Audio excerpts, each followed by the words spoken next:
the Devils of Ohara, the Demons of Ohara. We got the Diablo move. We got this Demon Aura move. I mean, it's a lot of devil demon stuff. And then, I told you I'm Pastor Lucci right now, and I don't know if I like all this devil, Diablo, demon stuff right now. Hello, and welcome to another episode of Volume 1, the anime and manga podcast where we highlight and discuss a new series each week. But today, we're back with more One Piece, which means my name is Josh Rob Michaels. I wanted to say Lucci Michaels, but Rob Michaels sounds funnier. Yeah. And today, I am joined by my enemy, Mehgan, Luffy, Perrine. Wow. Oh, Woo! my bird flew away. Oh, he really did. Oh, well. He's pidge gone. Okay. Thank you for tuning into another episode of what we are calling our Done Piece series. Today is the conclusion, the finale of Enies Lobby. We will be covering chapters 404 through 430. And yes, that includes chapter 420, baby. Oh, finally. Finally. We've been waiting. So this is our part 2 video. There is going to be a post Enies Lobby video and discussion as well. We might combine it with another arc. We might just keep it as a separate video for anybody who wonders why we keep breaking these up into as many videos as we do. It's just because it's a lot to read. So to be able to do One Piece, Bleach, and our regular Volume 1 every week, this is how we have to split it up. But today, we're covering the conclusion, the finale of Enies Lobby, Mehgan D. Perrine. What a Luffy laugh, too. What did you think of the conclusion? Before we go through beat by beat, what did you think of the conclusion of this arc? And it's not just the conclusion of Enies Lobby, it's the conclusion of Water 7 and Enies Lobby, everything that it's been leading up to. How did you feel coming to the end? I feel an enormous amount of just growth. Not only from the characters, but also from the story and, just where they're going to go from here. I kind of felt that at the end of Water 7, going into Enies Lobby, and then even part 1 of Enies Lobby, I felt that. But immediately when this arc ended, it's super significant what happens to, the Go Merry, because it is like a symbolism of them, growing up and them, having to face the harsh reality of their situation right now. So it was just super, jam-packed full of action, part 1 was, even more so, I would say. Yeah, I would definitely say that this part definitely felt like it was more action. Yeah. With a very heartfelt and emotional ending, but it was all fighting. You finally get to see the Straw Hats work their way through Cypher Pole 9, and you get to see all the fights. And I liked the fights this time around because it wasn't just one Straw Hat versus one Cypher Pole 9 or CP9 member.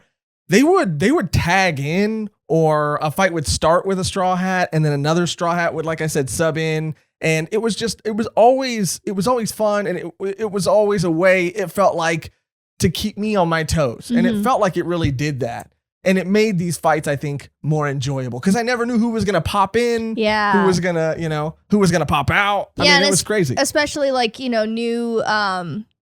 new team ups that we haven't really seen before, obviously Chopper and Frankie, how fun was that? Yeah. And even Chopper and Nami, but Chopper being less cutie and more scary. Yeah. And Zoro and Sogeking, Usopp. Yeah. It was just so awesome to see all of them and see where they've come, and even Sanji, everyone's busting out these new moves. Shit. That was a really cool thing about the fights too, is that every Straw Hat seemed to have some sort of power up. Some worse than others, meaning that for Chopper, obviously it was something that came at a very with a very big price, and maybe something that's not even worth ever doing again. But, Zoro, Sanji, Nami. I mean, Nami freaking busted out a Kage Bunshin no Jutsu. Dude, I was like, what? When did this turn into Naruto? I know. When did this turn into Naruto World? Naruto World? Yeah. Is that a theme park that you're working on? Yeah. We're in talks. We're in talks, yeah. Talks with who? Naruto. Kishimoto and me and Naruto and Sasuke are working up on the blueprints right now, But Yeah, and I really want to touch on what you said too. I think that's a great way to put it. It is the Straw Hats, after everything, making the government their enemy, the world their enemy, and with the merry-go, catching on fire, ultimately being set on fire, being let go. Yeah, it wasn't set.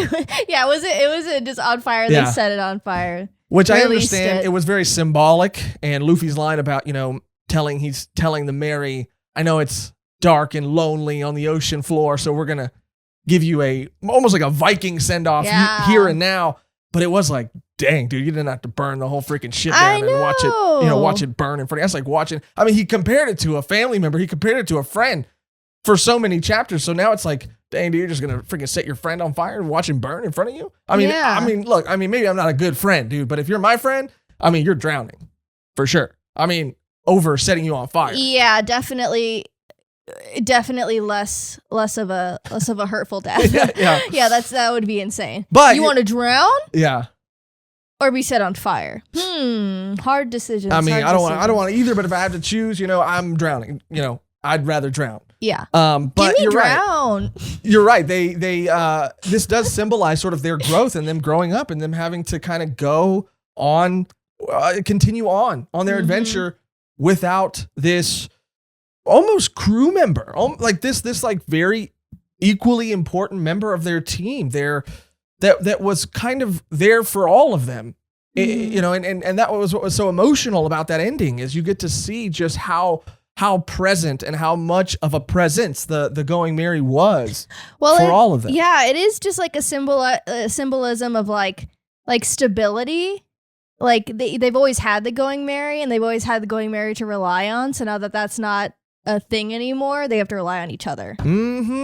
Snaps, dude. Snaps. Also, I thought it was really interesting too that we had some people point out in the comments that, post Enies Lobby or post Robin saying that she wants to live, this is the first time that Robin's starting to refer to the Straw Hats by their names as opposed to just by their nicknames or by their titles or whatever. Yeah, I never really noticed that. It is just something I discounted as like a character trait that she had. She gave people fun nicknames. You always want to be that person, give everyone a fun nickname, but you can never be that person because it's kind of embarrassing. Yeah, I got a beef with nicknames, dude. I never got a cool one, dude. I never got a cool nickname, dude. I got sent to a Christian boot camp and they gave me a nickname, and I was so excited, dude. There was another kid there, and his name was Casper. He got nicknamed Casper. What a cool name, dude. And I was waiting in line, dude. Palms are sweaty, knees weak, mom spaghetti, all that. You know what I'm saying? Waiting for my name to be called. And they called me up there, and they called me Fudd. Like as in Elmer Fudd. And, it was really embarrassing. And then they even put it on Christian dog tags. So, and I don't know why, but this, if you're just listening to the audio version of this, Mehgan is in full Luffy cosplay, killing it. And I'm rocking a little Lucci right now. Luffy. Not Gucci, Lucci. Ooh. And it's all Gucci though. Something about it makes me feel like I'm like I do feel like I have sort of a Southern pastor kind of vibe going on right now, dude. Totally. It's like towing the line between Pastor Lucci and just like villain Lucci. Yeah. You know what I mean? It's like Pastor Lucci or like dealer Lucci. Like you'd be like a casino dealer. Yeah, I think I could do that. Yeah. I think I got what it takes. Yeah, for sure. And I had to go from Robin to Luffy. Yeah, she really switched it up on you guys. A lot of people were like, oh, more Robin. Robin was the coolest cosplayer I've ever seen. Kalifa. I had to talk her out of doing the elephant, the elephant sword. Oh, yeah. I had to do it. I finally was like, one of these days it's going to happen. Today's the day. Today's the day. But yeah, this was like a very satisfying conclusion. Mm-hmm. I really enjoyed everything that happened here. With fights, unfortunately, it is harder for me to talk, in great detail about them because I just feel like I'm really just describing events and not really being able to give much of my thoughts or opinions on them. So we'll see. We have everything to go through. We'll see what we linger on and what we kind of just kind of brush past. But just because we brush past things doesn't mean that they weren't epic, that they weren't intense, and they weren't impactful. I'm super excited to talk about all this. I loved everything that I read. And I wanted to talk really quickly before we started going through beat by beat, because you experienced a moment at the end of this arc. And I do have to agree with you. And I don't know if I think I had already experienced this moment. I think I experienced it in Skypiea with, I forget her name, but the Angel Beach daughter and father. I already experienced it with them. But I think this was your breaking point. This was your tipping point. And for as much as I think it goes without saying, we love One Piece and had such a blast reading this series up until this point, and especially these couple of arcs. There is one thing that is kind of very frustrating about One Piece. And Mehgan, I just want to walk through kind of what you were feeling, because we've praised it enough. And no story is free of a little criticism. Yeah, and this is my main criticism with the story so far. We've gotten a couple comments about it before, but it is just like, damn, like before reading it, I would forgive it. I would let it go, let bygones be bygones. It's just One Piece. But, when something like a Buster Call happens, that they've put so much emphasis on and so much, like sadness and trauma and just like utter devastation into Buster Call. When you hear Buster Call, you think death, you think destruction, you think the government's coming after your ass. There's no way a chance to survive. But even if you do survive, you get on a boat, they're going to blow that shit up because you're not going anywhere. No way. No way. And especially because everyone on Enies Lobby is either, a part of the government or a Straw Hat or affiliated with a Straw Hat at this point. Yes. So, when Frankie's family is like fighting them off, and they realize like, damn, here comes the cannons. Here we go. Here comes the Buster. Here comes the of Buster. all Busters. Here comes the Ball Buster. Yeah. Here comes the Ball Buster. Frankie's like, they're gonna be fine. Like that's they'll survive. And me thinking like, oh yeah, no, for sure. And then it shows that panel of them being like, wow, we're going to get out of here. Like, one of them is crying like, brother. And I was like, oh my God. And then it goes like, everyone is accounted for as dead.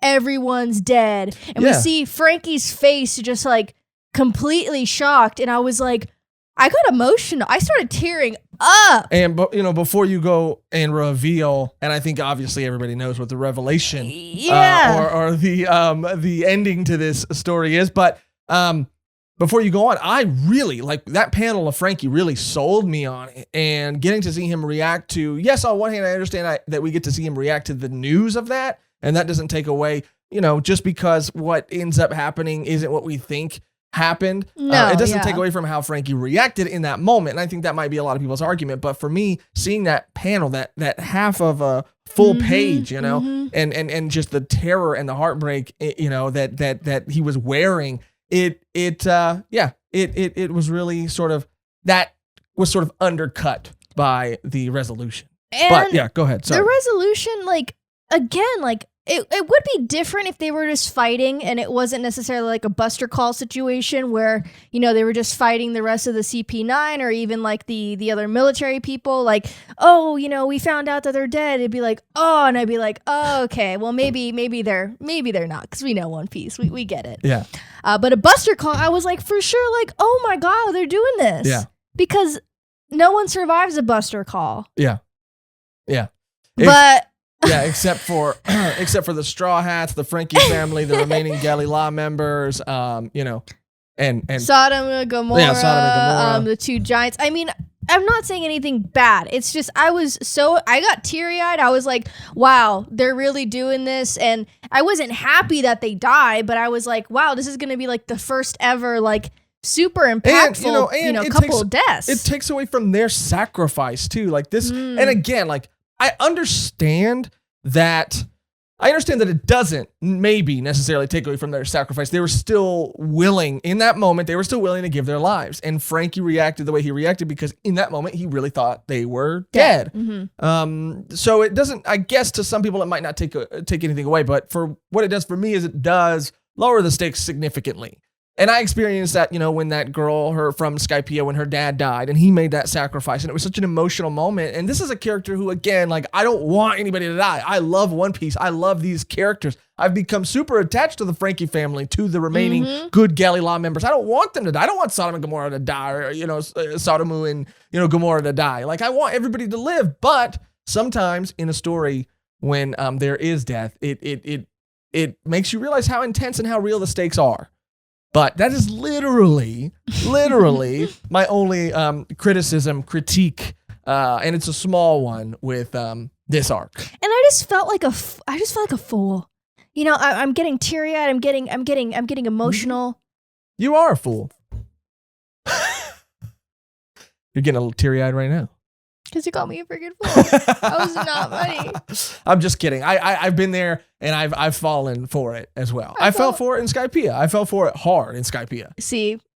And then that was it for one. Yeah, this was it for me. This was the one. Just because of the hype the Buster Call's gotten. Yes. I was like, okay, for sure someone is not going to make it. And you're right. There is no better time up until this point in the story for an actual first major death to happen than a Buster Call to really reinforce and reiterate how crazy these things are. And it would give Frankie more of an incentive to be a part of the Straw Hats. So I was like, this is it. This is his origin story. Here we go. And then he's going to constantly be wanting to avenge them. Yeah, no. You know? It's okay, though. It is okay. It's fine, but it's just like, I just wonder, we get a lot of comments, on these videos specifically. I think a lot of people, including us, share such an intense passion for One Piece. But I just want to know, if there are any other fans out there who, again, it doesn't mean that you don't like the story or you like it any less. But if there are, fans of the series out there who are a little bothered by that. Yeah, we've definitely got some comments about it. Really? Like, Oda just kind of doesn't kill anyone off. And I understand the spirit of it, the spirit of it that, if you never give up, and it is like Luffy achieving the impossible and putting so much faith in your, I understand the reasoning and the message behind it. But again, stakes in a story, and that's really all, But anyway, I had a great time. I just, sometimes it does feel like we can gush about One Piece for hours and hours and hours, and it's only fair every now and then to not pick it apart, but to just, express an honest critique. All right, well, let's start going through it. We got cut off a little earlier than we wanted to last episode because of time. Yeah. But we kind of brushed past because, where we left off was Chibi Luffy, Gear 3, breaking through the Iron Gate. But we kind of brushed past the Kaku, Zoro, Sogeking, Jabra fight. They do kind of fight more later on, so we'll probably talk more about their interaction as a whole when we get there. But where we pick up here is right after Luffy has gone Gear 3, we realize that when that happens, he becomes or is turned into a chibi form of himself. And we also really see the relationship between Lucci and Spandam, which we've seen before, with Lucci questioning Spandam's, I guess, control or power or position, just because earlier in this arc, he had expressed to him that the only reason that he listens to him is because the government has recognized him as being this person who is in this seat, and the minute he's not, he loses all respect and all control over, everyone in CP9. And here we see that again when Lucci, Spandam, and Robin are walking through the tunnel and they hear something, and Spandam's like, "What the heck was that? Like, was that my imagination?" And Lucci was like, "No, it's probably one of the pirates that broke through the door." And he's like, "Well, why didn't you get him?" And he's like, "Well, you didn't order me to." And so here we just see Lucci again, bloodthirsty, I think, looking, hoping, wanting a fight, wanting it to come to him, and also just having zero respect for Spandam, which we love to see. We love to see it. Yeah. And Spandam really made a big fool of himself. I mean, just when you think this guy can't get any more pathetic and can't look like a bigger ass, he does. He does. He exceeds all of the expectations of assholeness. Maybe that's his devil fruit ability. Maybe the ass fruit. He ate the ass fruit. Ass hat fruit. Yes. It sounded like you were gonna sing a song. Ass hat ass hat fruit ha. Okay, good song. Set that as your ringtone, as your alarm in the morning when you wake up. Wake up. So Yeah, and then we cut back to and we see Frankie versus Fukuro, and this is where we also see kind of a little bit of Chopper versus the guy who has mastered the hair guy, the life restore technique, Kumadori. Mm-hmm. But this fight between Frankie and Fukuro, you guys know how I feel about Fukuro, dude. Fukuro can Fukuro off, dude. He is so scary, dude, and I don't like him, and I really just detest anytime he's on page or You have like a visceral reaction, like you kind of like, But I love me some Frankie, and I love to see Frankie whoop on that, big head, big mouth, boy, Fukuro. Yeah. What'd you think of this fight? Because we got to see, really it is in the beginning a lot of fights. With Frankie and Fukuro, we do get to see, I think the highlight of this fight to me is just the jokes between Chopper and Frankie. Yeah, hilarious. I was obsessed. He's like, throw me some cola. He goes, okay. And he throws him like fruit juice. He's like, okay, this is not what I asked for. And then Chopper's thinking about everything else he could throw at him that's not cola. Well, yeah. I love too when he drinks the vegetable juice or the fruit juice. I think it was vegetable juice. His hair turns into it looks like a vegetable. Yeah, I drew that. He's like a little tomato. Yeah. And then I also like when Frankie's kind of going through it or in a position where he's on enough cola, his hair kind of droops over. Just a cute little detail. But and Chopper, then Chopper gave him tea too, and then he got all chill and relaxed. It was so funny, and it was just the first time I think, it's interesting to see these Straw Hats see Frankie fight for the first time because he's just such an anomaly because he is a cyborg person, and that's crazy. Well, yeah, we got to see him freaking I thought it was speakers coming out of his shoulders. Yeah, the joints. He was dislocating, and that was hilarious too. We get to see these cannons. It was so funny on multiple levels because at first he's saying I never use this attack because I got to dislocate my joints, and Chopper's like, then don't do it. Yeah. Then do a different attack, or you're doing this to yourself. And then he's like, no, I have to, because this is my this is my tracking cannonball. Mm-hmm. And then Chopper's like, oh, okay. That's some crazy technology. And then because they're on Frankie, he just runs around and, that's tracking. It's just running around chasing Fukuro. Yeah. So funny. So funny. And them together, you're right, was the first time we got to see them kind of on their own together fighting. Man, they are so funny together. And it was great. It was great to see. And even though Chopper hasn't fully come around to trusting Frankie yet. Yeah. It was so fun.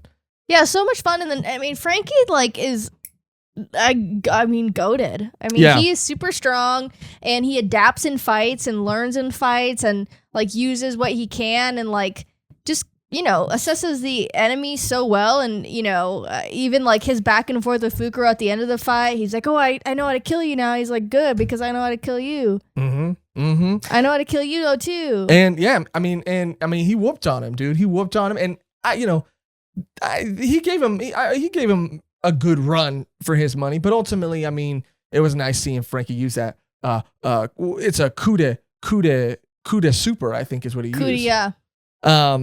It's at this point too that we start to see kind of Chopper really struggling with this Kumadori member, the Life Force member, which also, by the way, the more we learn about this character, he's not my favorite CP9 member, but he is more and more interesting. I don't think this guy ate a devil fruit. I don't think he did. I think he trained himself to, I think so too. Be able to move everything and everything that comes out of his body, every muscle, every hair. Follicle, everything. Yeah. And it's crazy because there's something else that happens later towards the end of this arc as well, that we've been conditioned, I think, because of just the world of One Piece, that every time we see a bizarre skill or talent to associate it with devil fruit abilities. But in this arc, I maybe it's been painfully obvious to everybody else, but for me, I really realized oh damn, not everything people can train their asses off to be able to control their hair. There's another character that we meet or have met who has this reveal of what they actually are, and that's not a devil fruit ability either. So it is just really cool to see that it's not just the powerful aren't just people who have these devil fruit abilities. You can have really crazy abilities without devil fruit like, we get to see kind of Zoro get a little upgrade. Oh, yeah. And Sanji get a little upgrade. And Nami get a little upgrade, too. Yeah, I was about to say, like, I mean, Sanji is the one that's the craziest just because he doesn't use any weapons. Like, his body's a weapon. Like, Zoro has his blades. Nami has her climate baton. And Sanji just out here throwing kicks. Yeah, man. Like, he's the one that just uses his straight up body and force. Like, he's got to keep his hands clean. You know what I mean? He's got a lot of cooking to do. And Chopper, we talked about this before too. Chopper, I think this was like a really big moment for me and Chopper because he struggled similarly to Usopp. Usopp is always struggling with like pulling his weight. And I think Chopper always kind of has had that sort of same feeling too. Always questioning whether he's doing enough. If everybody around him is able to do the things that they're able to do, then he needs to be able to keep up and feel like he can keep up. And I think he oftentimes doesn't. So he's really struggling with that again here, which gives more validity to the point that he gets to when he has to take a third Rumble Ball. I mean, he's taken one and then he, takes two and talks about how he loses more and more control. And then it cuts to this flashback with him and Dr. Kariha from I Drum loved Island. it. I was like, I miss her. I miss her too. I want her to come back. I know. I was like, oh, that was just like, and that's how crazy One Piece is. Like, just these little flashbacks with these characters that you met over a couple, like literally 100 chapters ago or whatever it was. Like, oh, like, you just look fondly on them. And yeah, I mean, like when you saw that cover page with who was the other guy, the Ox guy from Drum Island, Ox guy, Boar guy, I forget his name. Yeah. I know who you're talking about. I forget. I mean, there are so many characters. It is so hard to keep track. But when you saw him again, you were really, really like, yeah, you got emotional because it was good to see him. Yeah. But yeah, I mean, I love her so much, and this flashback was so just like came out of kind of nowhere. Didn't really expect to get it, but she's basically taking care of Chopper in bed, and she's saying like, "What happened?" And he's saying like, "I don't know. I kind of blacked out. Maybe Chopper had a night on the town. Who knows? Maybe he went kind of crazy. Maybe he went crazy. Yeah, maybe Rumble Balls weren't the only thing he was eating. You know what I mean? Maybe he was taking some other stuff too. Blacked out, and instead of high balls, it's Rumble Balls. Yeah. And she's saying, well, like, I gotta like cover up and clean up your mess. You were out there, you were crazy. So you're also like, what is happening? What is going on? And then we get to see Chopper basically go berserk in a lot of ways. Like this is his like berserker mode because he is an unstoppable, force. He's this giant, a beast, but again, like one who doesn't discriminate against enemy and friend or foe. Like he attacks everybody indiscriminately. Kind of like the Hulk sometimes. Sometimes, yeah. Before he could get like, before combination of. Or it was like Professor Hulk. Which has been a thing Hulk. for a long time, but. Yeah, okay, cool. Yeah, cool. Yeah, cool. Oh, Hulk smash that like button. Yeah. Oh Hulk smash these, textbooks. Yeah, Hulk smash these numbers. Yeah, Hulk smash these, equations. Okay. Yeah. Okay, thank you. Thanks, Bruce. Oh, Bruce. Yeah, this was kind of like terrifying. This was so terrifying. He was thing of nightmares. Scary. He was like he beat his ass. Oh yeah. He's like carrying his hair, like he's carrying him by his head and dragging him, and I was like, yeah, he was. I mean, this was crazy. Yeah. Something I didn't expect to see. And I do love that there's a consequence for this. This is like a very strong move, but it's a move, like I said in the beginning, that he should not probably ever, under any circumstance, use.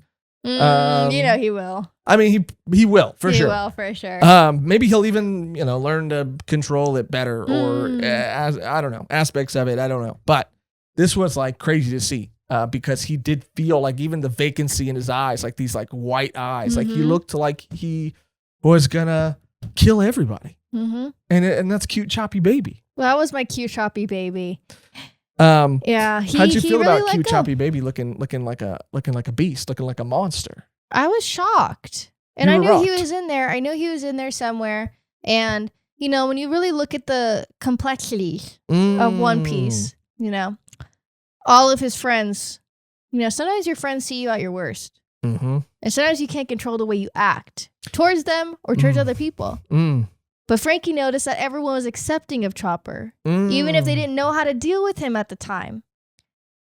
And that just goes to show that they're real friends. That they're real friends, seeing you at your worst and your best, and working through it and working through the hardships and finding a solution. And they do. But not right away. No, not right away. Yeah, he's kind of like running around for a little bit. Yeah, he's kind of running around and not conveniently in a bad way, but just like it's just funny that he is like wreaking havoc, but it's also kind of helping everybody. It really is. It really saves Nami's ass. Nami's ass. Yeah, like she was gonna be. Because we also get to a point where Nami and Kalifa are fighting because she's tagged in for Sanji, who refused to fight Kalifa because of his chivalry. And then we got to see him turn into what looked to me to be some sort of blow-up doll or something. And I was like, he did look like a blow-up doll. The blow fruit. Yeah, and I was like, what is happening right now? And then, we get to see Nami and Kalifa fight, and Khalifa's in a bubble bath, and I'm like, okay, Oda, I mean, sometimes a little self-care, if you know what I mean, it can really benefit us all. Sometimes, a bubble bath? Well, I mean, like, when a man pleasures himself, I think sometimes you maybe need to just hear me out. Hear me for a second. I'm Lucci right now. I'm the villain. But the villains sometimes make good points too. The good ones. But sometimes it clears your mind. So maybe Oda was just a little backed up, and he was like, yeah, You're insane. I want Kalifa. You're insane. You're absolutely insane. I want Kalifa. And You're out of your mind. Oh, let me finish my logic, because this man was like, I want Kalifa and Nami to fight. I want Kalifa to be in a bubble bath, and I want her power, her devil fruit power, to be bubbles, and I want her to rub bubbles all over Nami, and I just want these freaking babes to rub bubbles all over each other like it's a freaking car wash. A car wash. Yeah, it's a car wash. Like when they're all over the windshield and stuff. Yeah. You know what I mean? Which also super sus, right? Sudsy. Sus because it's usually like, in movies and stuff, it would always be like high school cheerleaders, doing that. Yeah. And it'd be like grown ass men in their car, like, dang. And then they'd see the hose like all sexy. And it's just like, okay, dude, chill. Yeah, you're paying for this. You're supporting the school, but this is the way that we choose to do it. Yeah, the school too. Yeah. Like, what the heck? Like, yeah, why are you letting this happen? Yeah. But I just say that. You just say that because it's like everyone else is thinking it. Well, it's like a car. Yeah, it was like a high school car wash. This fight. Anyway, what'd you think of this fight? I thought it was really funny. Kalifa seems like she has it all together, but she's kind of dumb. Yeah, and that works to Nami's advantage a lot of the time. Even when she's like trying to hide her power, Nami pretty much calls it immediately. And she's like, damn, I feel kind of bad for like not even giving her a little bit more time to keep it anonymous or whatever. And like Soap Sheep, like hilarious. So cute as well. And Nami was getting a little frisky with Kalifa too. She was like, damn, I wish I had a secretary like her. Like, chill, Nami, you sound like a dirty old man. I was like, Nami, what are you thinking right now? Like, yeah, and since we're just on the subject, and I do want to say this was a fun fight, but since we're on the subject of just just talking all kinds of wild nonsense right now, there was an SBS corner. Oh, Mehgan really, she really dove deep, and she asked the questions or found answers to questions that people are asking, that the people really want to know. And Mehgan, tell them your findings. Yeah, I've been noticing just in SBS a lot. There's been a lot of questions about, like bust sizes and cup sizes and measurements of like Nami and Robin. And Oda's not really answered until recently. And he said, they're like this measurement, this bust, but I don't know what that cup size would be. To any of our female readers, like if you could let us know or let me know, like that would be helpful or whatever. And then finally it was published by this woman who, obviously reads One Piece, and she kind of let everyone know, like, because the bust size is this and the measurements are this, the cup size for Robin and Nami is I cup. Yeah, I. Yeah. I was like, okay, Oda. Yeah. Yeah. It really, and like you said, it kind of recontextualizes some things. It does. Yeah. It does. When Robin says, I want to live. It's a mistranslation by Viz. We know why she's saying, I want to live. It's another mistranslation by Viz. What she's really saying in that moment is, me and my eyes want to live. Yeah. And so she says, she'll go like, what is her move? Oh, yeah. I forget the name, but really bad with names. That's why I got them all write them all down because I'll forget otherwise. I'm so bad, but Fleor or something. Fleor, yeah. She goes like ojos, like eyes. Ojos Fleor. I don't know about I don't know about eyes, dude. That sounds crazy, man. I mean, I don't know how they're doing half the things they're doing with eyes. You know what I mean? Yeah, it's true. Mm-hmm. Just like you said too. Just make them double D's, man. Like you don't gotta make them eyes. Come on. I know, it's so funny. It's so fucking funny. But we finally got the answer. We finally got it. Confirmed. And it is like a lot of the SBS is so funny. Oda's hilarious. Like someone, looked into like Rob Lucci's name and was like, I was, in class and Rob means to steal in English. Yeah. And then Lucci means light in Italian. Mm-hmm. So Rob Lucci is to steal to rob the light. Is that intentional? And Oda's like, that's why I named him that. Yeah. Mm-hmm. You cracked the code. But he also was like, it's not that deep. No. Yeah. Literally, like someone's like, I thought, were you symbolizing God in these couple chapters? I don't know if it was Sodom and Gomorrah. I think it might have been.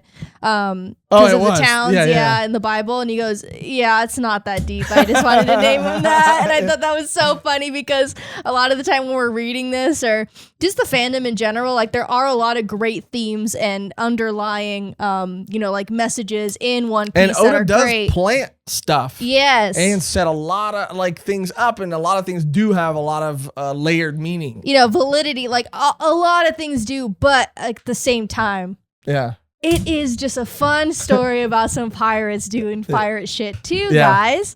We got to remember that. We got to remember. Yeah. We got to remember that, and we got to remember that Nami and Robin's cup size is cups. I. Mm-hmm. Yeah. Mm-hmm. Anyway, we just thought you guys should know that. Yeah, it's question really that important. everybody needed an answer. Yeah, I needed the answer. The golden bubbles, man. I mean, this was like really. I mean, it was a crazy devil fruit power that took me a little while to like fully feel like I understood how it worked. And if I'm being 100% honest, like it is still kind of like, it is kind of a little difficult for me to wrap my head around just the many ways in which she can use bubbles to accomplish all these things. Mm-hmm. But it was so cool to see Nami.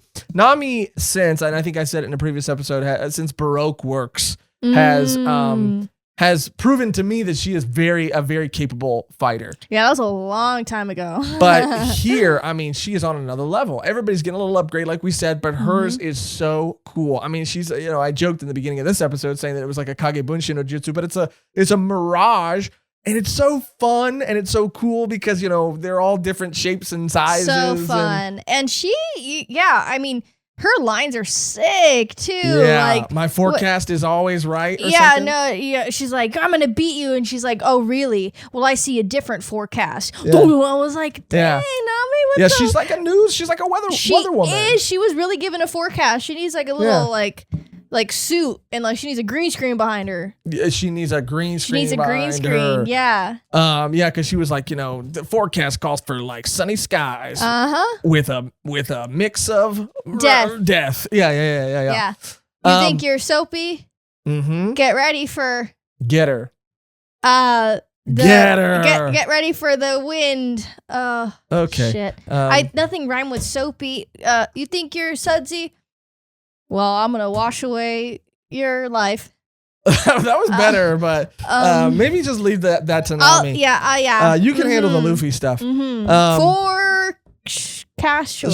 Okay. But it was such a cool fight to see her kind of, do whatever she was doing, and her upgrades and her mirages and her even like her new climate baton, her lightning, everything was so cool. And then obviously Chopper busting in and getting her wet, making her realize that it was the water that was able to kind of like cure or help speed up or undo this devil fruit ability. And then her, because it also shows that she's just such a smart fighter. You know, you do see, I mean, she kind of has to be, right? Because you see people like Sanji and Zoro and Luffy who are just strong, and they just like have to get stronger and stronger and stronger. And then you have people like Usopp and Nami who don't have that luxury necessarily. Like, they are strong and they are getting stronger and stronger. Yeah. But they also like have to be like quick on their feet. Like, they have to think about everything, and they have to be tactical with everything, strategic with everything. So just to get to see that kind of fighting style, that kind of fighter, and Nami putting all these things together, and I don't know, it's really cool that you get all kinds of different fights in One Piece because they're all different kinds of fighters. Yeah, and they're all strong in different areas. Yes, which is another really powerful line that I think, you know, can kind of be brushed over. I love that one. That was and we'll get to that, but it was like, wow, you know, a line that Sanji delivers, but it was like, wow. I mean, that might have been a highlight moment for me. Yeah, I agree. And yeah, for sure. After the, you know, Nami Kalifa fight, obviously Nami wins. They're trying to get the key to Robin's handcuffs, obviously. I feel like every time they get a key, it's like the wrong key. Oh, yeah. And it's just like, oh my God, after all of that, like even with Frankie and Fukuro, I was like, you know, number 4, I was like, damn it.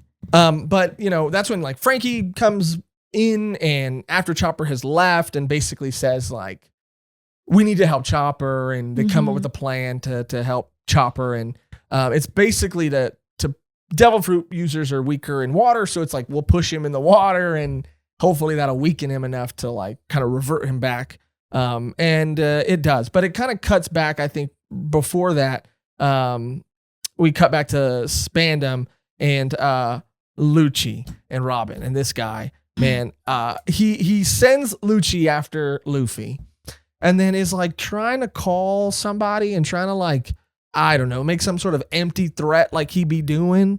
And and he accidentally initiates the Buster call. That's like, it's like accidentally pressing the freaking nuclear button. Yeah. You know, like sitting on it or something, you know? Idiot. 100%. And then not only that, like, it's one thing to accidentally hit it, but then he just starts going off on like everybody and how worthless and how like, you know, their sacrifice is for the betterment of the world, to save the world. And everybody's like, what the heck? Like, he's talking like he doesn't give a shit about our lives, and that he's like, we're getting out of here. The Buster Call is going to kill us all. Yeah, it's like on a speakerphone for everyone in Enies Lobby to hear. Yeah. And they're like, excuse me, sir? And he's like, in this time too, beating the shit out of Robin for no reason. No, he's like being way too rough with her. He needs to get his hands off of her. No, I know. And she needs to get his hands on him. Freaking choke him out. Yeah, for sure. Shit's dumb. It's so dumb. It's so frustrating. It's so frustrating seeing him like handle her that way. No, it so is. Disrespectful. It is, because you're like, damn, if she just had these handcuffs off, she'd be kicking his ass right now. And this man is nothing. This man is nothing. No, and he's a real Mr. Water News too. You know, I'll kidnap 1,000 children before I let this company die. Oh, okay. Little Monsters Inc. ref right there. Spoilers for Monsters Inc. Oh, yeah.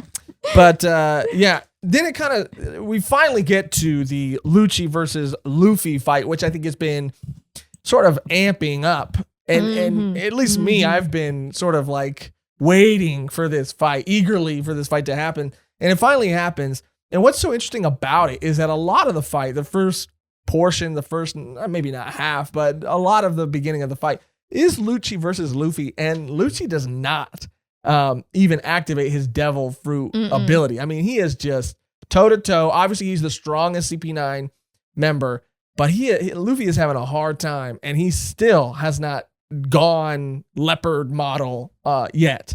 And so it is like, dang, dude, like how like I was always questioning how he was going to be able to do it. But then when I see, you know, Lucci not even using his full power, like, okay, well, now for sure, how are you going to do this? But I just thought it was crazy that, because I kind of forgot, I kind of see them fighting, and I'm like, okay, Luffy's not like getting his ass whipped as much as I thought he would. But then I realized, like, oh shit, man, he hasn't even used his devil fruit ability at all. No, he's phoned it in. Yeah, he really is. But then before we get to the like resolution of all that, it does cut back to, again, it's cutting all over the place for all these fights. It does cut back to the plan that Nami and Frankie have, which is to cure Chopper. And once they cure Chopper, it's to give Nami, like Frankie goes to cure Chopper, and Nami goes to give Zoro and Sogeking the second key. Which there was a super funny. I mean, everything that's happening with Sogeking and Zoro and Kaku and Jabra is so funny. There's a moment where like Zoro, when they're still cuffed, is like, I got a plan. Like I figured out what we're gonna do. And Sogeking's like, what? And he's like, let's just do like rock, paper, scissors or something like that. He's like, to find out who has to chop their hand off. He's like, no. And he's like, no Why way, are you saying dude. that so confidently? And then Zoro's like, no. But whoever does chop their hand off, they can get free and they can run a Chopper as fast as they can and get his sew back on. I mean, just the way he thinks is so funny. Yeah, he fights with freaking knives in his freaking teeth. Yeah. And he uses people as swords. And then he uses Sogeking as a sword. And that was so funny too. Like I wanted to see more of that. Yeah, like I him know. just like using Sogeking as a sword. But they get the second key and they are freed. And in another great moment, I mean, Zoro's like, okay, now that I'm free, you guys are toast. Yeah. Kafka, you're done. You're done. We're there, right? Or is this skip another time? Where he defeats Kaku and where Kaku and Jabra. Yeah. Yeah, I mean, That's right around here, this kind of all happens. Yeah, I mean, where he's like, yeah, you're done. But it kind of cuts back and forth. I mean, what happens like directly after that is that Sanji kind of comes to tag in because Sogeking and Jabra's doing that thing where he's like being a wolf and he's just saying like, I need you to save Robin for me. So funny. Yeah, she's my sister. Yeah, he goes, he's like, I didn't want to tell you guys, but she's my little sister. And Sanji, you think he's going to fall for it like Usopp did? Yeah. And then he just kicks the shit out of him. Yeah. He's like, do you really think I would fall for something that's stupid? But what's really cool about this moment too is that like this is again a tag in moment, but Usopp, like I said, Chopper feels this sort of insecurity. Usopp feels it again too, even as Sogeking. He's like, damn, I can't, like, I'm like useless. And this is like right around the time where Sanji says like, we all have things that we're good at. Like you need to do what I can't do. We all excel at different things. Mm-hmm. If we have you, we can save Robin. And you don't really know, maybe he's just saying that to Usopp to make him feel better. Maybe he means that, but you don't really know like how significant that line and that moment is until it happens. Yeah. But yeah, it was crazy because I mean, that's something that I think is also a great life lesson. You look around at everybody and you always think that all these people can do these things better than you can, but it's like, instead of looking at what they can do better than you, it's like, what can you do better than them? We all have our own things. Exactly. And that's what makes a good team. Like you can't all be good at the same thing. Preach. You all have to be different. You have to different, like thresholds and different skills, because if you're all good at the same thing, then all of you would be bad at the same thing too. Yep. And you want to talk about cool lines. I mean, this is when we see Sanji's power up too and his new, flambe or his new, Diablo ability. Yeah, it's the Diable Jambe. Yeah, and then later he gets a little flambe in there too. You know what I'm saying? Like he's on that flame stuff, dude. And that like it looks like he's gaining friction, like he's just able to spin. It looked like he's able to spin so fast on the ground and drag his foot and generate heat and then use it as a move. So cool. Because sick. You want to talk about cool lines. Nami having these cool forecast lines. He has a line where he's like, food comes from God and spices come from demons. And then he's like Diablo flambe or whatever. And then he's like, I guess that dish was a little too spicy for you. And I was like, okay, so I was a little heavy-handed, but I like it. I like it. I like all their lines. They're great. Oh yeah, man. I mean, he was He was feeling himself. He was on fire. For sure. I mean, he was freaking, Guy Fieri with the little flames on his shirt. You know what I mean? Yeah. He is kind of like Guy Fieri. They're kind of the same person, actually. Yeah, it's like, that's why I was a little disappointed when the live action cast got announced that Guy Fieri wasn't going to be playing Sanji. Yeah, I think that's why people have such an issue with like who they cast. Because out of all the Straw Hats, I think people are most sort of like iffy about Sanji. And I think it's just because like everybody was rooting for Guy Fieri, and it's like now it's not Guy Fieri. I mean, it was between Cole Sprouse and Guy Fieri. I think people wanted the most. Yeah, and I think that like Oda, I think I read somewhere in the SBS like he like based, Sanji off of Guy Fieri, so it just makes sense. Well, I mean, he has a move, later on called like the driver's dive, driver's dive. I don't know. I lost it.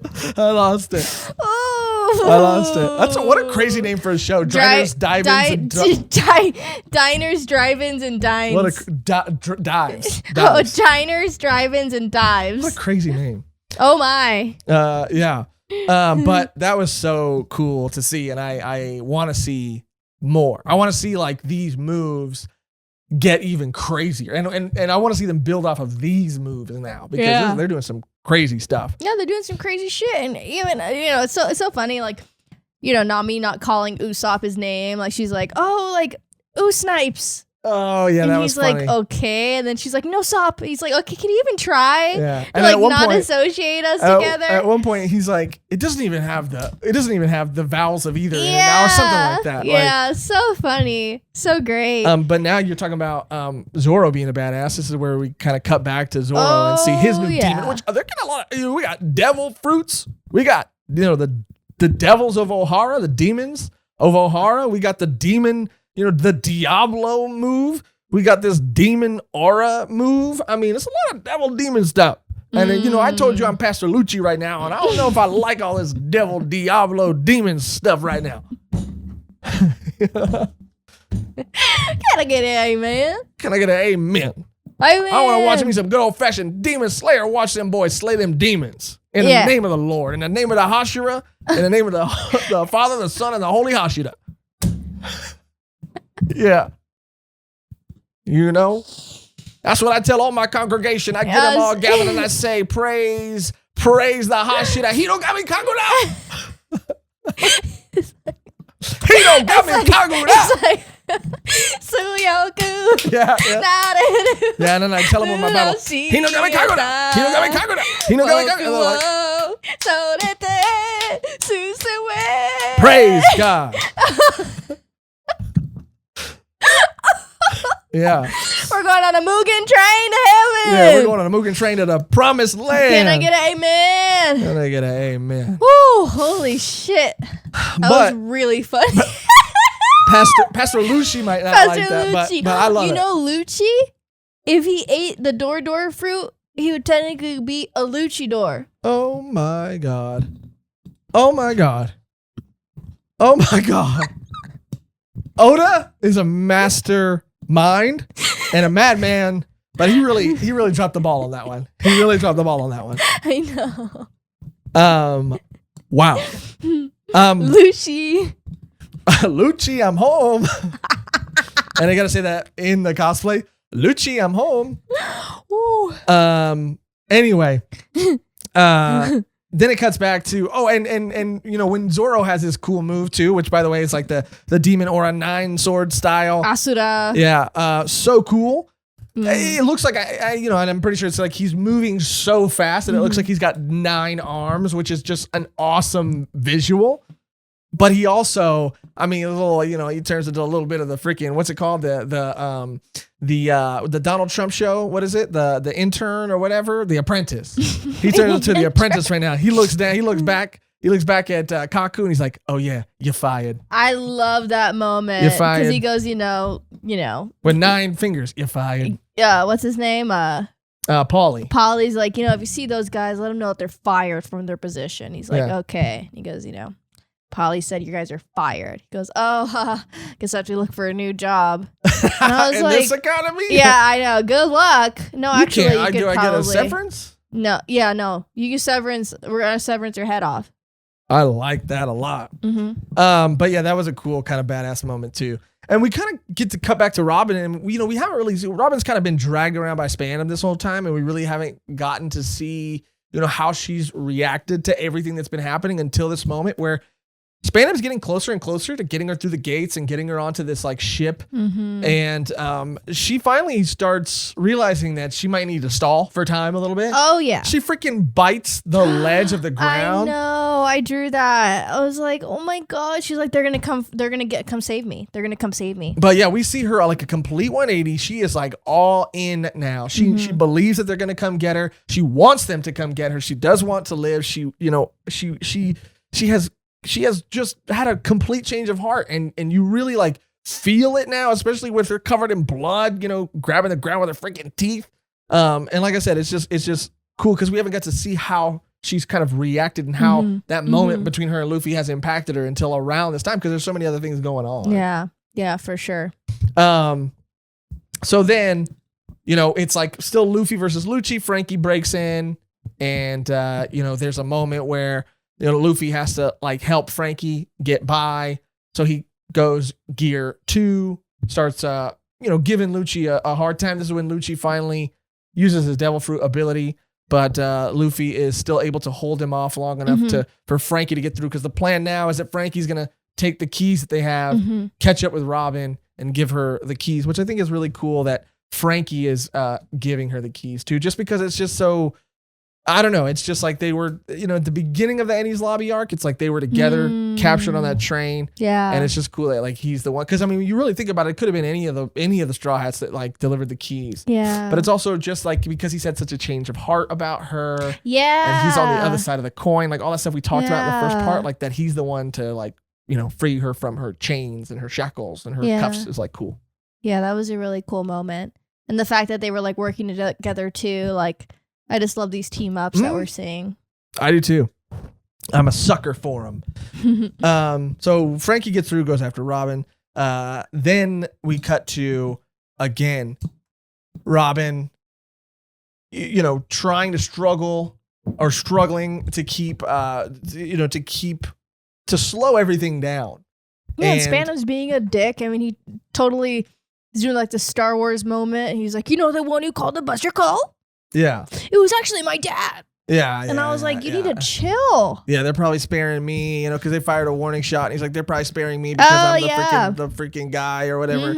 And like I said, Robin's trying to buy time or whatever, and the all these like, you know, Navy soldiers and all these people are coming up on one end, and Spandam, and it looks like Spandam and like Frankie's like doing his best to like get there on time, but then there was a bomb that they freaking planted in the a landmine that they planted at the top of the stairs that sent Frankie flying, and right when you think, you know, like Luffy is he's literally like tied up with Lucci right at the moment. So like who's gonna come help her and save her? And that's when you just see like boom, boom, boom. And at first I thought like, is that Frankie like shooting his cannon or something? Because Frankie was the one who was, you know, just there. And sure enough, it's Sogeking, baby. Yeah, it was amazing. Because it's like, you know, when he realizes like, you know, you're here for a reason. Like what is something that you can do that no one else can do? Oh, I'll know, snipe. Yep. And everybody's like, dang, from that distance, and then they try to shoot him, and they're like, our bullets won't even reach that far. And again, like you said, that is just like, it just punctuates Sanji's line earlier and gives it so much more weight and validity, because, you know, he was not just saying that to make Usopp better. There are things that Usopp far excels at. Yeah. Than they do. Sanji and Zoro aren't really ranged combat fighters, and he is good at what he does. And so it was really cool to get to see him have that moment, because I was like, yes, man. Well, that's what I'm saying. Like, I feel like all of them are really, you know, coming to their own about like their abilities and what they can provide for the team and what they can do for each other. Like, it is just like so entertaining and so like, you know, sweet, because they are, you know, doing this for Robin. They are trying to get her back, and not only just for themselves, but for each other, and like how they want to grow to protect each other, not, you know, just individually. It's great. Yeah.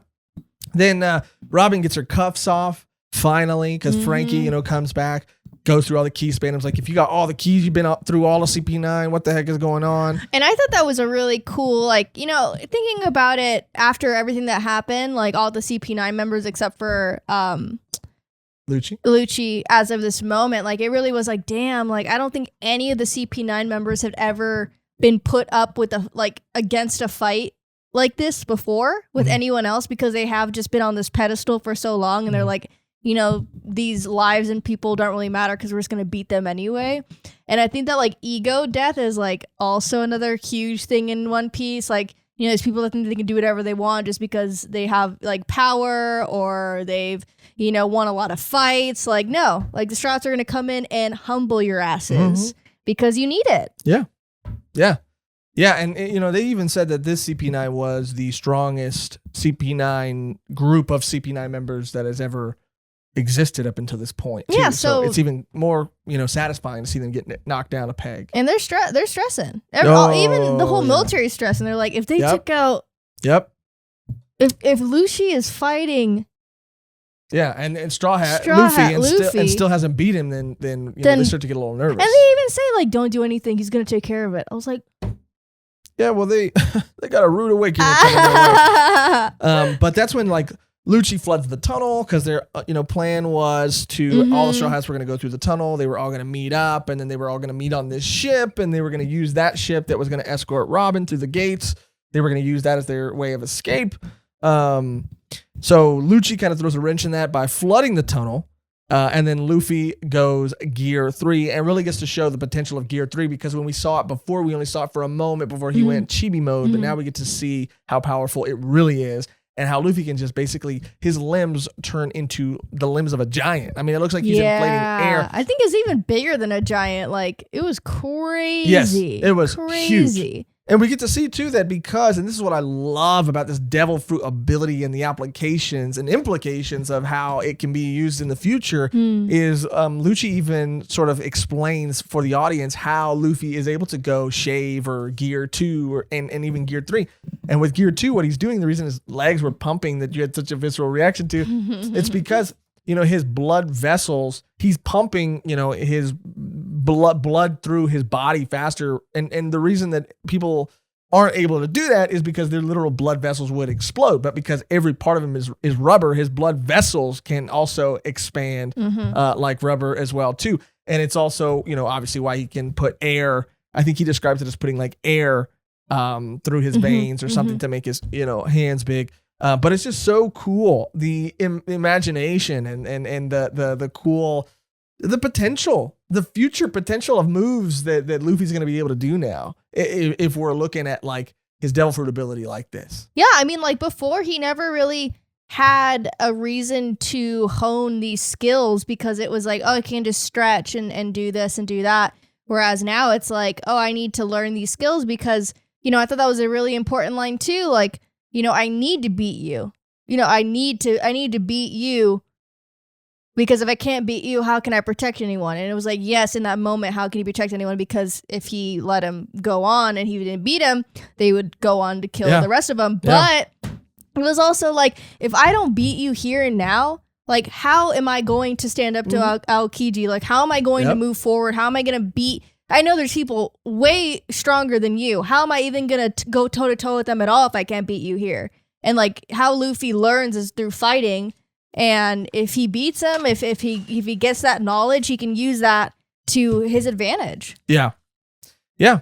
And, yeah, I mean, this fight was, I think, cool to see. I mean, the fight itself was cool. But just to see kind of Luffy, just to see where he was at mentally and physically and finally having that, like you said, that reason to really like force himself and push himself. Yeah. And really saying that, screaming that, I mean, was probably the coolest part about this fight. Then we could get a little bit of Lucci's backstory from another, from one of the members of the Buster Call. I don't know if they were the admirals. I don't think they were. Maybe they were. Maybe they're just captains of these naval ships. But anyway, we get a little Lucci kind of backstory. And basically, like, it turns out that, like, Lucci was this kid that was sent in by the government to handle this group of hostages and these pirates. And he went to this island and he freaking killed the hostages. And he, like, beheaded the captain of the pirate captain or something like that. So, I mean, he was a ruthless child. And he just took all the attacks like straight on. And, he got scarred up.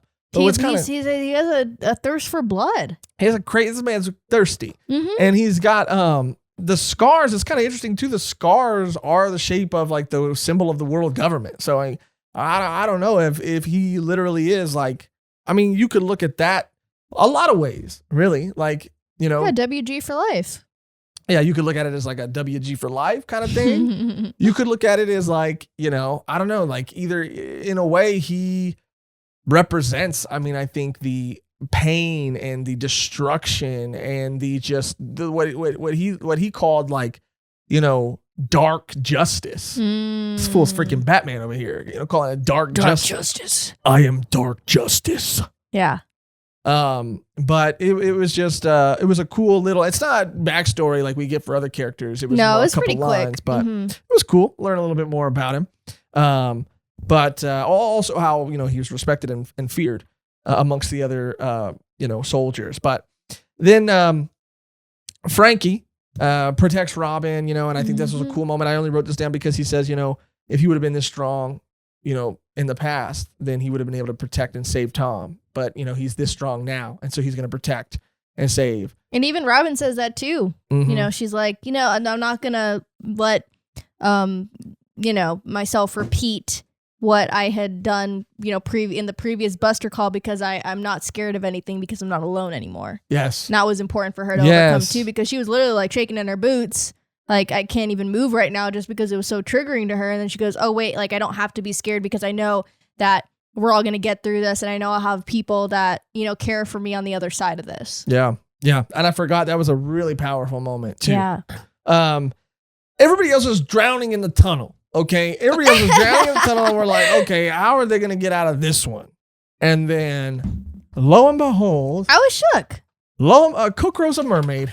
I'm out of here. Kokoro's a mermaid. Can I get an amen? Kokoro's a mermaid. Can I get an amen? Okay. Yeah, she was a mermaid all along. And I am very excited for this development because I know if there's one mermaid, as hell know there's a lot more. She said that if you go to Fishman Island, that you'll learn more about them, and I can only hope that that's somewhere they're gonna go. I think maybe that's somewhere they're gonna go. I don't want to say any spoilers, but once you just know One Piece and you've seen it around, you kind of recognize some characters. So I've seen maybe one character that I know is a fishman. You could say that. Okay. They know what I'm talking about. Yeah, sure. I mean, I think I do too, but I don't want to, in case anybody's reading along with us, I mean, we don't want to spoil them. I'm not saying anything. I'm not giving any details. But you'll know about it in Fishman Island. But I think I know who you're talking about. Yeah. I think. And I was going to give a clue, but I'm not going to even do that. Don't give anything. But yeah, I mean, it's really cool because she's not a devil fruit user either. I mean, this is just who she is. This is her race of people. Yeah. And that was really cool. Her explanation of why she, after a certain age, I think she said 30 or something. 30 is the age that their fins split apart. Yeah. It was just such a cool little detail. She could have been I can change, when I go into water anytime. It was no, I'm gonna. And I love, I gotta say, I love the way that Oda, drew her. It was just so funny because Kokoro is so confident and comfortable in her own skin. And so that after that, she saves everybody. And yeah, it's kind of funny, everybody kind of reacting and Sanji reacting to her being a mermaid and thinking mermaids are supposed to be these whatever he has, this image of them he has in his mind. But what's funnier is she's just standing there talking to everybody, and she's just she looks like she just stumbled out of a country bar. You know what I mean? She's got she got jeans on and her shirt's wide open. Yeah, with she's her got shells. Her shells, on her titties or whatever.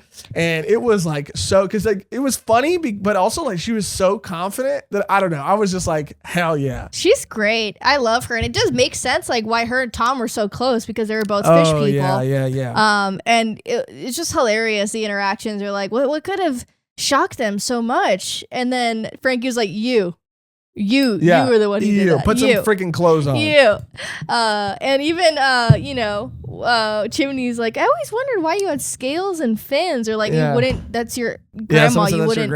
You wouldn't. You just question that now. But so fun, and we do get to see. Finally, a cute reunion. Chopper, and Nami hugging Robin and welcoming her back. Really cool.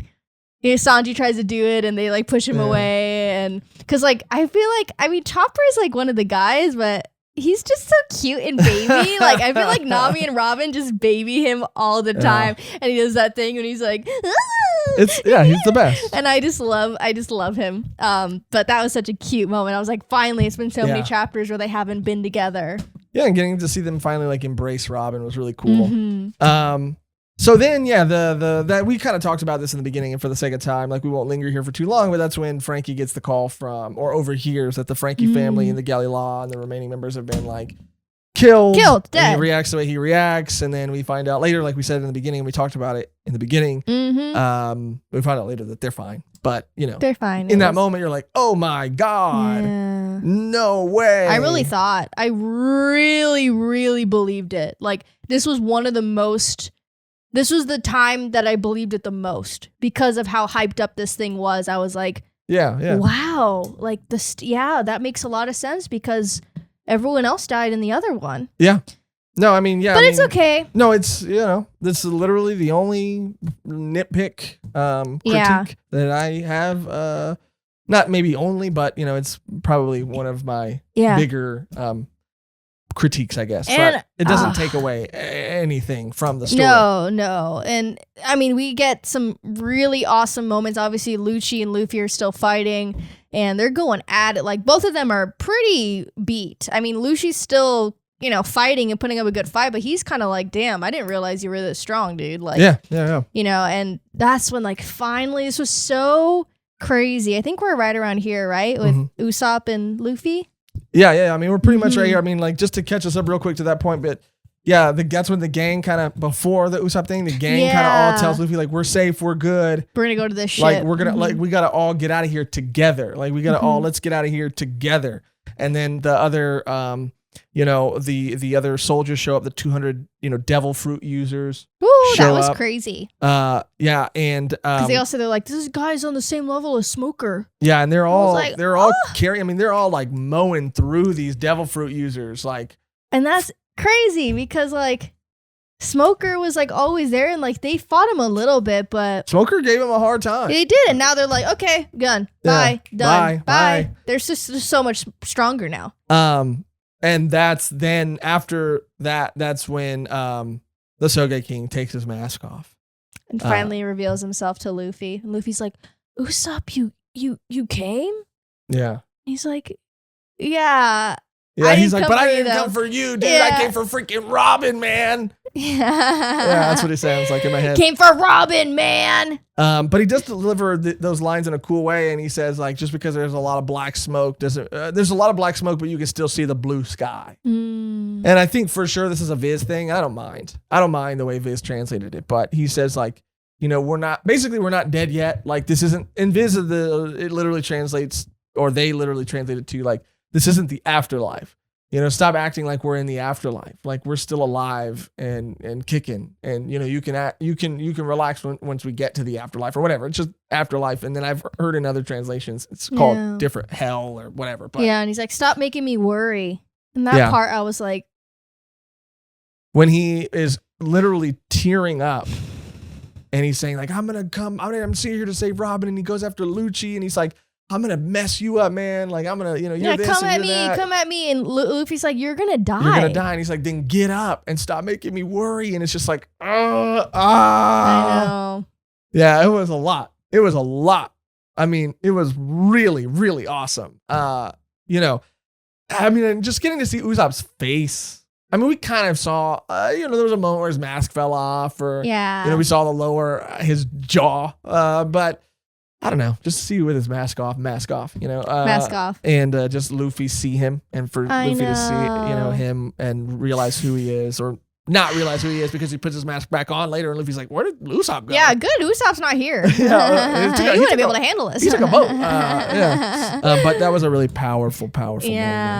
Let's get back together. Everyone, Robin. Yeah, let's go back together is what they all, tell Luffy. And Luffy, like you said, all the points you made about the fight are just really, Luffy now has a reason. More so, has always had a reason, but now so. I mean, he has like something. Again, he's had crew members that have been worth it, and to achieve his dream has been worth it. But now he has more people that he needs to protect, and his adversaries are becoming stronger and stronger. So he needs to become stronger and stronger. And we realize his team and how much they support him, and how much of a team that they are, and how much of a family that they are. And and they all, rally for him. And Lucci's using this like ultimate, 6 powers move or whatever, and Luffy's coughing up blood or whatever. But ultimately, it's all the emotional moments that make the fight so impactful and so fulfilling when Luffy does finally defeat Lucci. And then Frankie finds out that the Frankie family and the Galila are alive. They're fine. They're good. They were literally hanging out. They were literally hanging out. Yeah. Paulie just had him hanging out. He had him on the ropes. Oh, and I just want to also mention freaking Enies from freaking Skypiea. He's on the fucking moon. Oh, Inaru. Yeah. He's on the fucking moon? Yeah, that was the SBS. And the last SBS, because I think that where we stopped reading, because there's a post-Enies Lobby arc. Did you see the name of the... What was the last Inaru or Enel? It was something like he found something on the moon. Something suspicious in a crater or something like that, right? But it didn't show what it was? No. Or it did? Because it didn't show. I don't think it showed it. I don't think it showed it either. But also, I thought you were talking about something else that Oda just casually dropped on our asses. Was like, oh yeah, well we got to talk about that too. But we'll talk about it after. But yeah. Okay. Because you said like Enel and Naru, whatever, depending on the translation, made it to the moon. And the last SBS I remember reading, or not SBS, but cover page. Sorry, that's where I got mixed up. He shows him looking in a crater, and he's like, he found something in the crater. What's this man found in a crater? If there's gonna be dang space pirates, I mean aliens. If there's going to be space alien pirates, I'm not going to be able to control myself. This story's going to have literally everything. Everything you could imagine. But yeah, in an SBS corner, Mehgan, Oda did drop a little something too. Yeah, what the hell, Oda? Like, obviously we're not reading the next volume. We finished volume 44 to the whole volume. So volume 45 in the last freaking chapter, someone's like, oh, can you draw Luffy's father? And he goes, Luffy's father? Yeah, I already drew him. He'll be in the next volume. Yeah. And I'm like, what? Of course, it's the volume that we're literally like, we're leaving off on the volume right before that. And please, when we say this, please don't comment like, yeah, Luffy's father is blank. Like, please. Because obviously, I don't know if I'm dumb. Yeah, I don't know if I just don't get who Luffy's father is. But like, I don't know. I have no idea. Yeah. I have an idea, but like I don't. And just be mindful of like even how you think you are cleverly. Please, because this is the one spoiler that I don't know. Yeah, and I don't want to get spoiled. And sometimes I feel like people do think that they are cleverly dancing around it, but then they're also kind of being really obvious. Yeah, please, just please. So don't spoil or put that. like spoiler and then something. and then a lot of space, like a lot of space because it comes up on. Because that's a crazy thing too. Sometimes too. I think people do also try to cover their bases and they'll hit enter like twice, but it's not enough. And you see the first title, you see the first couple of words. I apparently we're gonna get to see Luffy's dad soon. Maybe we've seen him already, but Oda said that in an SBS, and that is crazy. Now we're at the end of the Enies Lobby arc, and this is, I think, the payoff. I mean, this is a very emotional moment. The Straw Hats are back together in essence, even if they are just a little out of reach, even if their captain is a little out of reach. Luffy can't move his legs, or can't move at all. Yeah, no movement. But here's a voice, and all the Straw Hats hear a voice, and the voice is telling them to look down, to look down, to look down. And Usopp tells them just jump, and Robin is able to roll Luffy off into the ocean. They all jump off into the ocean, and lo and behold, that voice that they're hearing, who is there? None other than the Go Mary. Go Mary. Is it Go Mary? Pastor. It is there, and it is there to support the Straw Hats who have been there since day one of their adventure. To take them to places farther than they ever thought they could go. To protect them. To protect them and keep them safe from danger. From the devils of the sea. Devils. Cast them out. Cast the devils of the sea out with their fruit powers. Cast them out. In the name of the Going Mary. In the name of the D. I really like In the name of the D and the will of the Lord and the D. You can't spell Lord without D. I really like this. Cast them out. Oh my God. Anyway, I was the Going Merry Spirit. What do you call it? Clubotterman. The Clubotterman. I was possessed by the Clubotterman. Oh my god. But they jump down. The Going Merry is there and it saves them all. Sanji. It was able to open the gates and the whirlpools, allow the other ships to be kind of lost in all the confusion. And Nami's like, I got the path. Like, let's go. Nami finds the path, and then Frankie does his like coup de vent and shoots him off and to safety. From the distance, we see Aokiji Kuzan looking out on his bicycle, on his bicicleta, looking out, and he says, you know what? Like, this is an utter and complete defeat. Like, we have been. I know. I just hear like the Caribbean enthusiasm music.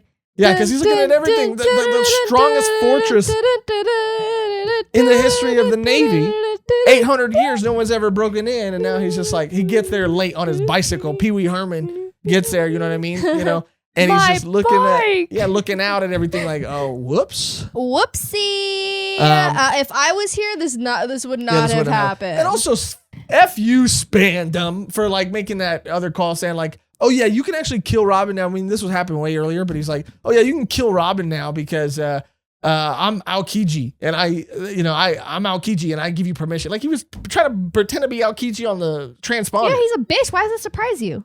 I don't know. That's just another thing. But, in all seriousness, like seeing Aokiji look out at all the destruction, it was just like, damn, I wonder what's going to happen. Because he already was pretty hesitant and pretty fearful, or not fearful, but, he was weary, or, he was questioning whether he should let the Straw Hats even go in the first place. Because he's like, these people have potential. They're going to be strong. So seeing all this, like, I just wonder what the repercussions of this are going to be out on top of the world government being and the world being after them. But now Aokiji Kuzan seeing it all when he had the chance to stop them earlier. I mean, I just wonder what's going to happen. But really cool moment there. But the emotional climax, the ending is once they escape. And we watch the anime too. We kind of bounce around and we check out, like the Lucci and Luffy fight or like, moments that we think would be cool in the anime. And, we did check out this scene here, and Mehgan was brought to tears. Mehgan was brought to absolute tears. She was a wreck. She was a shipwreck. I wasn't a wreck, but I did cry. It was sad. It was pretty sad. I think I cried more during Robin's backstory, but yeah, for sure. This was also sad because it was just like the end of an era. And in the anime, they're like playing the theme, Yeah. All sad. So and you shit. do that right now, and then I'll just kind of walk to the point. They sail out to sea. They see Iceberg and the remaining Galila from Water 7.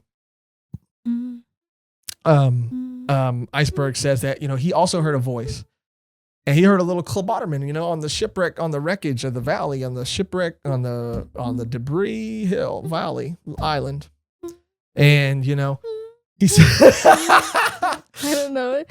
And, okay, all right, it's good, thank you. And he says that he heard the voice and he fixed the ship. Right. And the ship said it wanted to sail one more time and wanted to go help, its friends, basically. And that for me, I love the idea of the Clubotterman. And I love that the Going Merry has this Clubotterman. And it is a German folklore, and they're like, it's from German, but I mean, all cultures kind of have a type of ship spirit.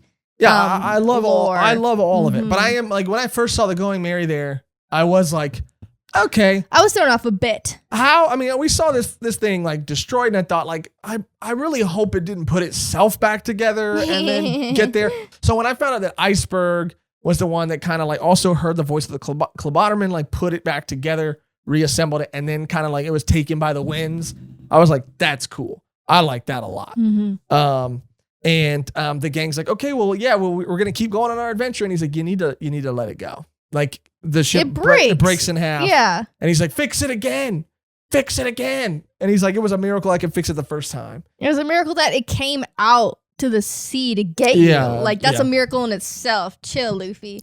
But he says, yeah, I mean, it's done. You need to lay it to rest. Yeah. And again, that's just like Usopp going back to Sogeking. Damn. Luffy's like, damn, like, I'm glad Usopp isn't here. I don't think you can handle this. And Usopp's like, you know what? that was cool too. He goes, you know what, I can. Yeah. He finally came to terms with it. Yeah. I mean, after everything, he freaking better. I know. But no, I mean, it was really, really cool to see. And you know, in the anime and in the manga too, just when they do decide to, you know, like I said, give it a Viking funeral at sea. They are staring out, and you hear the voice of the Going Merry. And in the, I love in the anime too how it is just this like ominous sound. Yeah. And it's like almost like this siren, or you know, it is just this like eerie sound. And then you hear its voice, and in the manga, you know, it just says like Luffy is like apologizing, and he's just saying like that was crazy. Luffy's like in tears, like bawling his eyes out. Yeah, like we didn't know what we were doing. Like we were new to this whole thing. Like me and Zoro, like I crashed you, like Zoro. And Sanji always are fighting, and they're breaking stuff. Like Usopp would fix you, but he doesn't know what he's doing. Yeah, he's not good at it. Like, and they're all flashing back into all these moments that they had with the ship, and the ship says like, yeah, I mean, you know, despite all that, like the ship says like, I was happy. Like I was happy. And I wanted to sail with you guys longer. I wanted to be there, you know, with you guys on every adventure. But I want you to know that I was happy. Even though I'm not going to be there, I want you to know that I was happy. Can't they just get like a Cloboterman on? Can they just like transfer that Cloboterman to the new ship that they have? Oh, don't answer that. You know what? Why can't they just take the Going Merry? I mean, I know it's not the same thing, but they can't just take, you know how like the little Rolls Royce have the little thing on the top, what do you call it, like a hood ornament or whatever? Yeah, like the take Going that. Merry. Yeah, take that. Take the mast little thing right there. Yeah, little the ram sheepy. head. The sheep. Yeah, take that. And then just, you know, like you don't even have to put it on the new ship, but maybe just like keep it somewhere. I mean, I don't know. I mean, it's huge. I mean, maybe not, but it was just storage really, or what? I never thought I would be that connected and feel that sort of way over an inanimate object. Well, I guess it's not really inanimate. It's got a spirit in it. It's got a spirit. And again, it's the end of an era. You know, we know that somewhere, somehow there's going to be a time skip, and they're just growing and changing. Yeah. And I just feel like, you know, I mean, they are, you know, Frankie and Robin are the oldest, but they are like kids. And yeah, and while people don't die, things do change and things do move forward. And this is a death in a lot of ways. Mm-hmm. It is a death in a lot of ways. Yeah, the one solidified death. Yeah, unless the Going Merry comes back in like chapter. It might 1, next one. Yeah, no, it might come in the next one. Maybe let's give Next it. volume. Let's give it some credit. I'm back. I'm back. Lucci. I'm fixed. Luffy, I'm home. But and that's where we end, and that is Enies Lobby in its totality. Wow. Complete. We're done. We're done. We still have post Enies Lobby. There's a post. I think it's 2 volumes. It's a post Enies Lobby arc. If you're wondering why we didn't include it in this video, it's because it's a lot on top of reading. You know, like we said in the beginning of the video, Bleach and our regular volume 1 stuff. But Mehgan, how do you feel now that we're at the end of Enies Lobby? And what do you like? How are you feeling about the future of One Piece? I mean, it looks bright. It looks crazy. It looks hectic. I mean, I don't know how many more adventures are just going to be, you know, obviously they've come into the world government each and every other time, except for maybe Skypiea. There was more internal stuff going on, and there wasn't so much government stuff because they couldn't even get to them. But everywhere else, they pretty much had like Smoker on their tail. Yeah. You know, other pirates and stuff. But this time it's going to be straight up like, you know, I know that they're all going to be wanted now. So what's everyone's bounty going to look like? What are all of their totals going to be? And who's going to want to And all of them are going to have bounties now. All of them. Yeah, so it's like everyone is going to be gunning for them because it's every person on the crew. Plus the world government wants them out.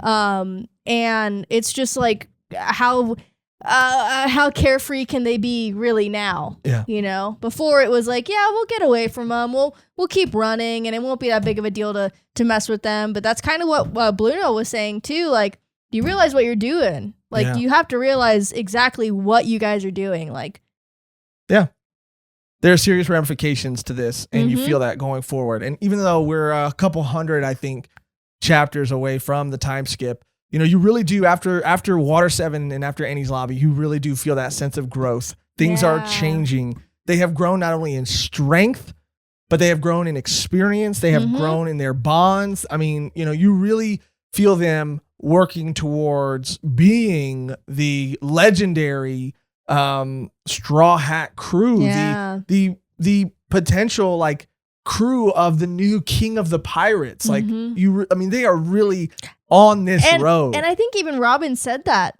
in these chapters Kokoro too. Kokoro said that. Yeah, and that was like, dang. She goes, like, I had a hard time envisioning it, but now I could probably see it. And I believe it. Uh-huh. And there's so much more to come. This was such an amazing, like, we've seen power-ups for the first time. We got to see Luffy realize that he needed to be strong to protect and realize what those things that he wanted to protect were and how strong he needed to be able to protect. And we saw all of them get power-ups. We saw, again, their bonds formed over this very traumatic, very like long and epic incident. And it's been emotional backstories. It's been new crew members added. It's been a roller coaster. It's been a sea train. It's been my favorite, hands down. Water 7 and Enies Lobby has been my absolute favorite so far. And I know that we are right on the cusp of new adventures, new Straw Hats. I know a certain skeleton is coming soon, which I can't wait for.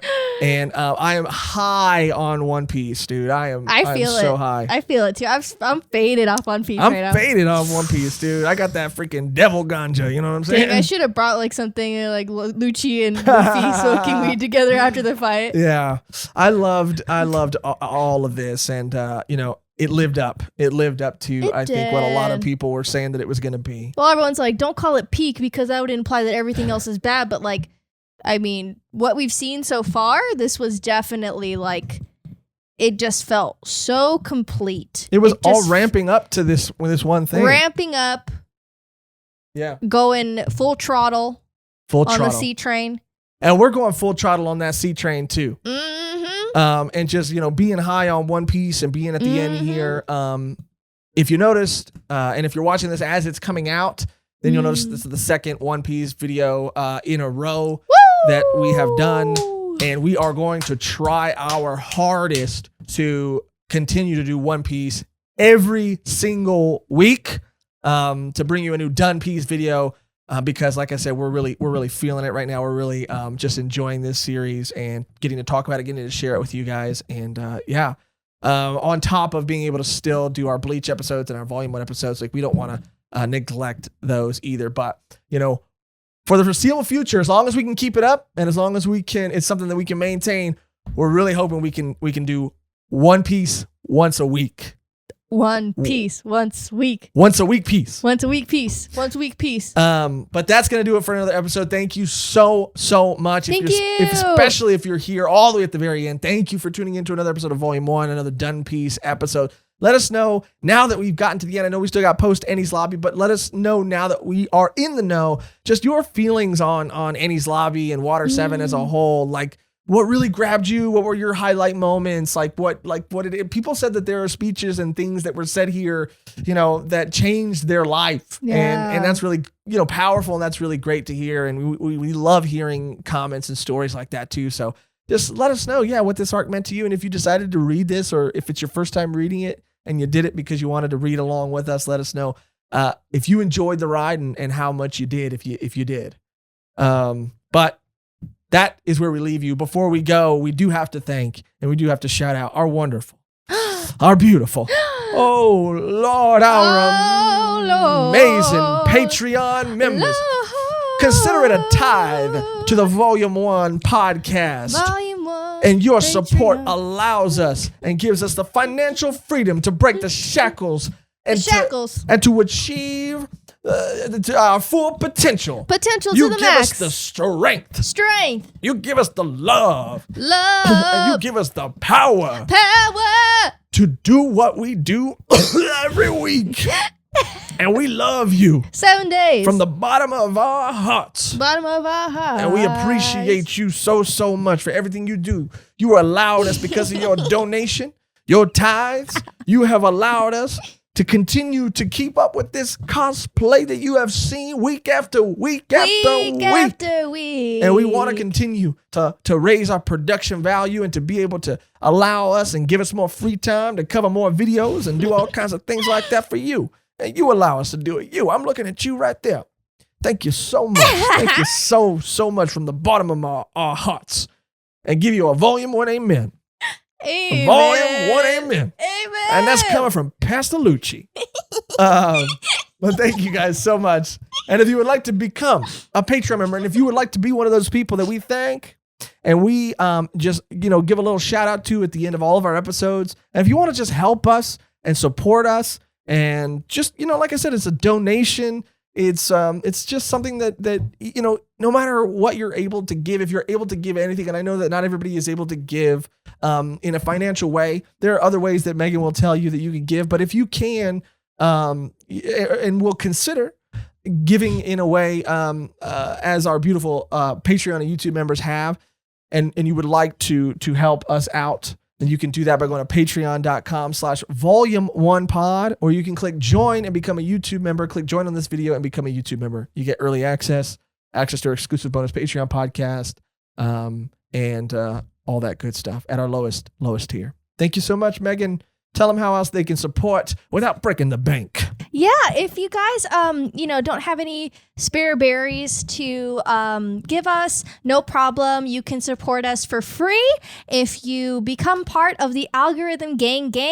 Like this video, share our videos, comment anything you want on any of our videos. You can comment a comment, emoji, or even like a period, and it acts as a free tip to our algorithm, and it shares our videos far and wide. And I want you guys to be screaming, I want to leave a comment on any of Volume 1's videos. Wow.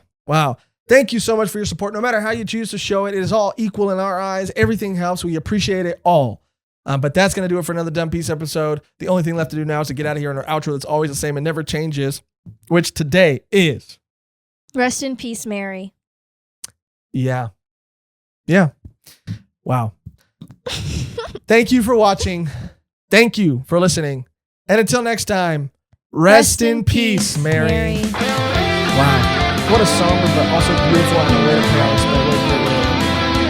Wow. Just even think this.